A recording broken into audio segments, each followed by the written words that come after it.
Un cours en miracle, Fondation for Inner Peace, édition Octave. Je lis le 171. Seul le plan de Dieu pour le salut marchera. Tu ne te rends peut-être pas compte que l'ego a monté un plan pour le salut en opposition à celui de Dieu. C'est en ce plan que tu crois. Puisqu'il est l'opposé de celui de Dieu, tu crois aussi qu'accepter le plan de Dieu à la place de celui de l'ego, c'est être damné. Cela semble grotesque, bien sûr. Or, après avoir considéré ce qu'est exactement le plan de l'ego, tu te rendras peut-être compte que, si grotesque qu'il puisse être, tu y crois vraiment. Le plan de l'ego pour le salut est centré sur le fait d'avoir des rancœurs. Il maintient que si quelqu'un d'autre parlait ou agissait différemment, si quelque circonstance ou événement extérieur était changé, tu serais sauvé. Ainsi, la source du salut est constamment perçue comme étant à l'extérieur de toi. Chaque rancœur que tu as est une déclaration, une assertion en laquelle tu crois et qui dit « Si cela était différent, je serais sauvé ». Le changement qui dit « Si cela était différent, je serais sauvé », le changement d'esprit nécessaire pour le salut est ainsi demandé de tous et de tout sauf de toi. Le rôle assigné à ton propre esprit dans ce plan est donc simplement de déterminer ce qui, autre que lui-même, doit changer afin que tu sois sauvé. Selon ce plan insane, toute source de salut perçue est acceptable pourvu qu'elle ne marche pas. Cela garantit que la quête stérile continuera, car l'illusion persiste que, même si cet espoir a toujours été déçu, il y a toujours lieu d'espérer en d'autres endroits et en d'autres choses. Une autre personne fera mieux l'affaire encore.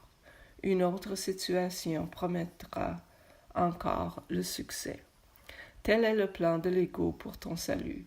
Tu peux sûrement voir comme il s'accorde strictement avec la doctrine fondamentale de l'ego. Cherche, mais ne trouve pas. Car quelle plus sûre garantie peut-il y avoir de ne pas trouver le salut que de canaliser tous tes efforts à le chercher où il n'est pas? Le plan de Dieu pour le salut marche simplement parce qu'en suivant sa direction, tu cherches le salut où il est. Mais pour que tu réussisses comme Dieu a promis que tu le feras, tu dois être désireux de ne chercher que là. Autrement, ton but est divisé et tu tenteras de suivre deux plans pour le salut qui sont diamétralement opposés à tout égard. Le résultat ne peut apporter que la confusion, la misère et un profond sentiment d'échec et de désespoir. Comment peux-tu échapper de tout cela? Très simplement, l'idée d'aujourd'hui est la réponse. Seul le plan de Dieu pour le salut marchera. Il ne peut y avoir de réel conflit là-dessus, parce qu'il n'y a pas d'alternative possible au plan de Dieu qui te sauvera. Son plan est le seul dont l'issue soit certaine. Son plan est le seul qui doit réussir. Exerçons-nous aujourd'hui à reconnaître cette certitude et réjouissons-nous qu'il y ait une réponse à ce qui semble être un conflit, sans solution possible. Toutes choses sont possibles à Dieu. Le salut doit être à toi à cause de son plan qui ne peut échouer. Commence les 2 périodes d'exercice plus longues en pensant à l'idée d'aujourd'hui et en te rendant compte qu'elle comporte 2 parties dont chacune apporte une égale contribution à l'ensemble. Le plan de Dieu pour ton salut marchera, et d'autres plans ne marcheront pas. Ne te permets pas d'être déprimé ou fâché contre la seconde partie. Elle est inhérente à la première, où, dans la première, est ta pleine délivrance de toutes tes propres insanes tentatives et de tous tes projets fous pour te libérer toi-même. Ils ont conduit à la dépression et à la colère, mais le plan de Dieu réussira. Il conduira à la délivrance et à la joie. En nous souvenant de cela, consacrons le reste des périodes d'exercice plus longues à demander à Dieu de nous révéler son plan. Demande-lui très concrètement: que voudrais-tu que je fasse? Où voudrais-tu que j'aille? Que voudrais-tu que je dise? Et à qui?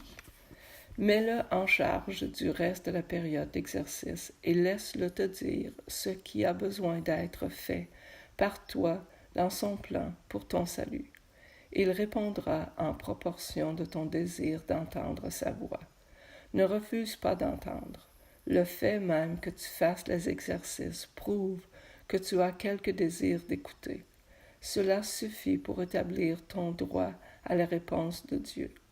Pendant les périodes d'exercice plus courtes, dis-toi souvent que le plan de Dieu pour le salut et le sien seul marchera. Sois attentif à toute tentation d'avoir des rancœurs aujourd'hui et réponds-leur par la forme suivante de l'idée d'aujourd'hui.